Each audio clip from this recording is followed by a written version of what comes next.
Welcome back to today's video. Not Datsun, not Mark 8, but the Mark 7. We've got some servicing to do on the Mark 7 that we've got to get done. My wife's pregnant, so I will be doing this. She had false labor again today, so I'll be by myself in this video. So I'm going to turn you around, show you what we're working with and what we're going to do. Her overflow / expansion tank has been leaking, and these just tend to kind of crack with age, so we're going to go ahead and replace this. And then as well, we are going to clean up this filthy engine bay, and I'm going to show you how to do it and do it the safe way and not cause any problems. It's a little intimidating sometimes, but it's really not that bad to do. Just got to watch a couple areas where you're spraying and don't oversaturate anything. The engine bay is made to get wet. It's made to take some water, but you don't want to power wash like crazy in one spot and short something out. So I'm going to show you how to do this. Another keynote is you're going to want to do this while it's kind of cold or barely warm. You don't want it at operating temperature. You could cause things to fracture when you spray cold water on them. And I'm going to go ahead and do the expansion tank first because it doesn't make sense to get everything else dirty again right after you clean it.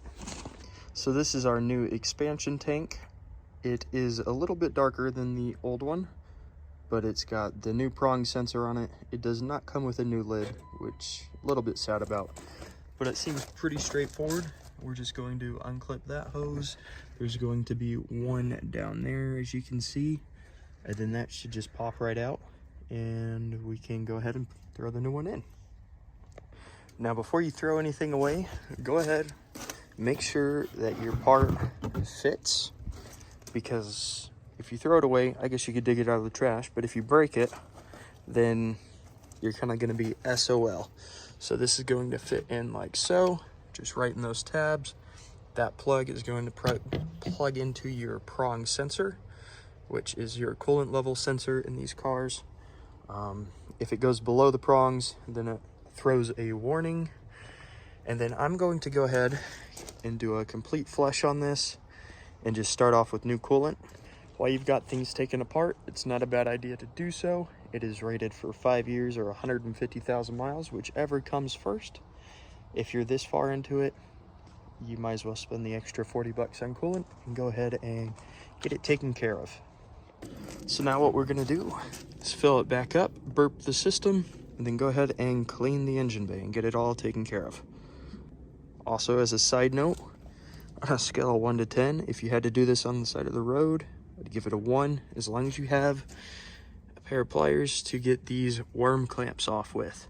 That's pretty much the only tool you need, and it can be done in 5 minutes. Easy job. Probably one of the most straightforward, easiest jobs you could do on this car. So now that that's done, we're gonna go ahead and spray everything down with a wheel and tire cleaner. Actually, stuff works pretty okay.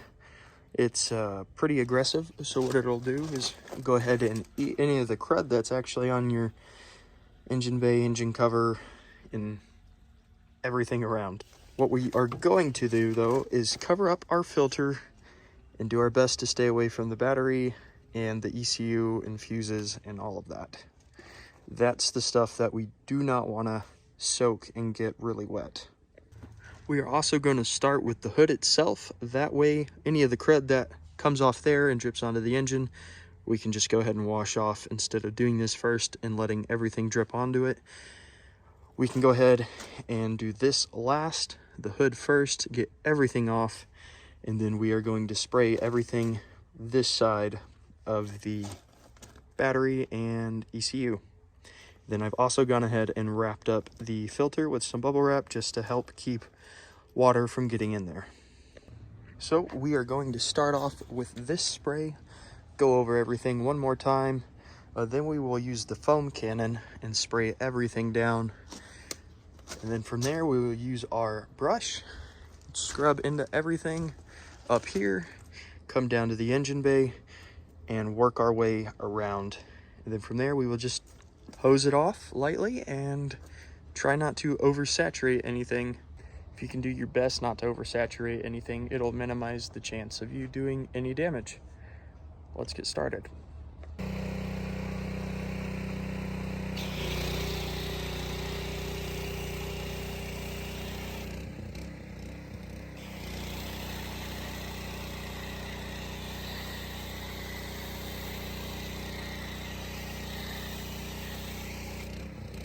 So now that it looks like Santa just busted all over your car, you're gonna go ahead,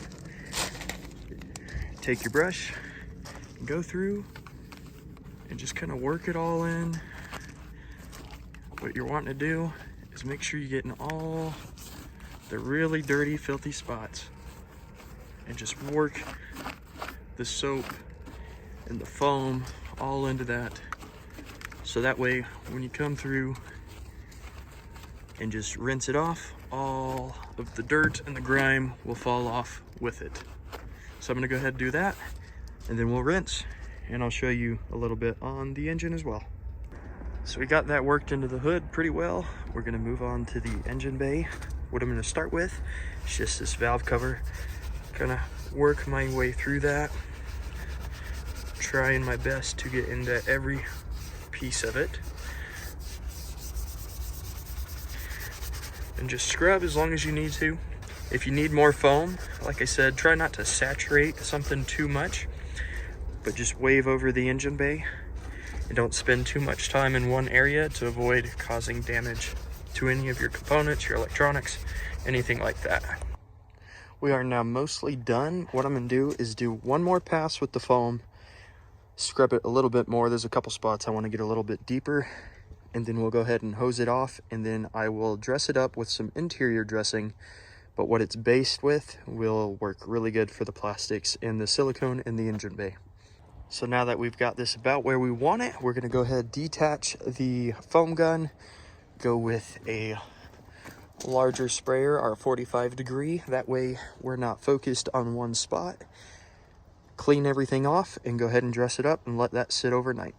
Now that we've gone ahead and done that, we're gonna go get our dressing, spray it across the top of the engine bay, and just let that sit. And I will show you what it looks like in the morning. Also, now or in the morning when you come back to this would be a good time to kind of wipe off your filter and get that clean, because now that is an eyesore compared to everything else.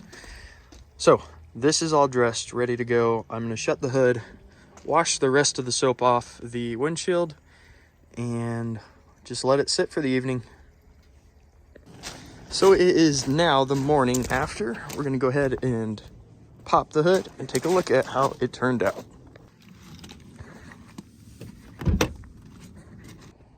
So as you can see, that looks a hell of a lot better than it did before.